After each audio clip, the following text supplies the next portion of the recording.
கர்த்தருக்கு ஸ்தோத்திரம். இந்த நாளுக்கான தேவ வார்த்தை ஏசாயா புஸ்தகம் 43 அதிகாரம் 2வது வசனம். நான் உன்னோடே இருப்பேன். இந்த நாளின் தேவ வார்த்தையின்படி ஆண்டவராகிய இயேசு உங்களோடு இருந்து உங்களை ஆசீர்வதிப்பார், உங்களை வழிநடத்துவார். யாக்கோபு தன் சொந்த வீட்டை விட்டு தன் சகோதரனுக்கு பயந்து ஓடிக்கொண்டிருந்த பொழுது கர்த்தர் அவன் கனவில் தோன்றி, நான் உன்னோடு இருப்பேன், நீ போகிற இடமெல்லாம் உன்னை காத்து உன்னை இந்த தேசத்திற்கு திரும்பி வர பண்ணுவேன் என்று வாக்களித்தார். அவர் சொன்னது போலவே யாக்கோபை ஆண்டவர் ஆசீர்வதித்து தன் தகப்பன் வீட்டுக்கு வர உதவி செய்தார்.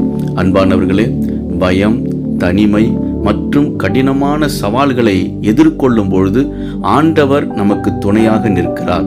நீங்கள் எந்த சூழ்நிலையிலும் தனியாக இல்லை. தேவ பிரசன்னம் எப்பொழுதும் உங்களோடு இருக்கிறது. விசுவாசியுங்கள், மகிழ்ந்து களி கூறுங்கள். இயேசு உங்களை ஆசீர்வதிக்கிறார். ஆமேன்.